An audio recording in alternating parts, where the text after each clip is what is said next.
The price of envy. Jealousy is a slow poison.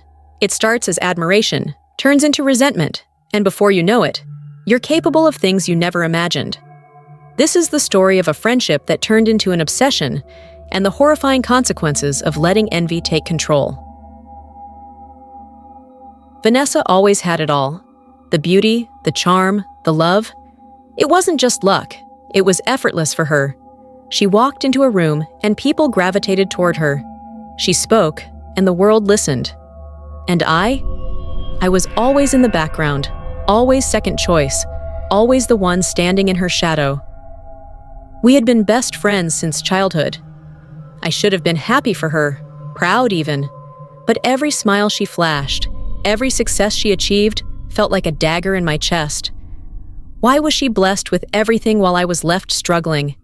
The resentment festered in silence. And then, one day, it whispered something dark in my ear. What if she didn't have it anymore? The seed of an idea. The moment came at her engagement party. Her fiancé, Ryan, wrapped his arms around her, pressing a kiss to her forehead. His eyes held a love so deep, so real, that my stomach twisted into knots. I had loved Ryan first, back in college, before Vanessa even noticed him. But like everything else, she got him without even trying. The more I drank, the clearer the thought became. She doesn't deserve all this. If she were gone, I could have it instead. The idea took root, and that's when everything changed. A week later, Vanessa invited me to her family's lake house for a weekend getaway. Just the two of us. No distractions. She thought we were going to bond. I thought I was going to erase her. The plan was simple: a slip, a push, a scream swallowed by the wind. The lake would do the rest. She'd vanish, and I'd finally step out of her shadow. But things didn't go as planned, not even close. Camped by the water, that evening, Vanessa sat on the dock, the moonlight casting silver streaks across the water. "This place always makes me feel at peace," she sighed. "Sometimes I wish I could just stay here forever." I swallowed hard. Stay here forever? The words sent chills down my spine. Was fate mocking me? She had no idea how close she was to that very reality. I took a step forward, my heart hammering in my chest. One push. That's all it would take. But just as I raised my hands, she turned and smiled at me. "You know, I'm really lucky to have you." I froze. The words hit harder than I expected. For a moment, guilt gnawed at the edges of my resolve. But I shook it off. I had come too far. I just needed to find the right moment. I never got the chance. That night, I woke up gasping for air, my throat burning. I had dreamed of Vanessa in the water, staring up at me, whispering my name over and over. But when I turned to the side, the door to my bedroom was open. A shadow loomed in the doorway. "Vanessa?" I whispered, my voice trembling. No answer. I blinked, and the shadow was gone.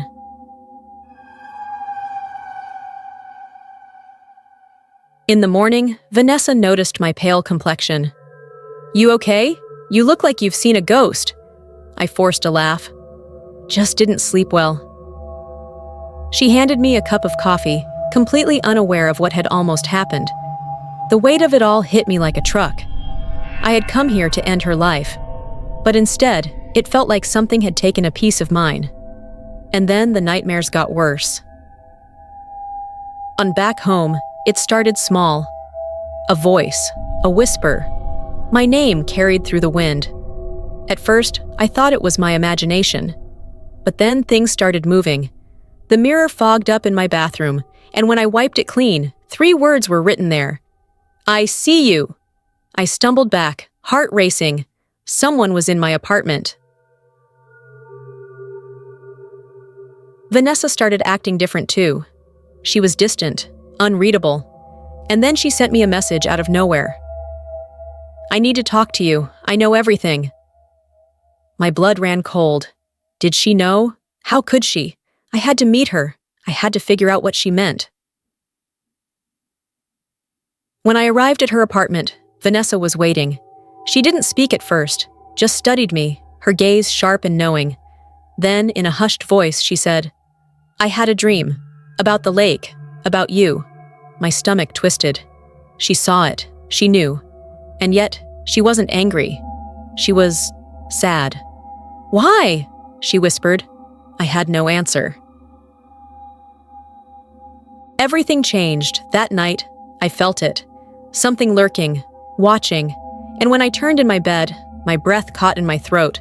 Vanessa was standing in my room. But she wasn't right. Her skin was pale, her eyes empty, her voice hollow. "You should have done it," I screamed. And then she was gone. The next morning, I got the call. Vanessa was dead, a car accident. But the way they described her injuries, the way she drowned in her own car, it was just like my dream, just like the lake. Had she known? Had she felt it coming? Had I caused it? I started seeing her everywhere, in my reflection, in the corners of my room. She never spoke.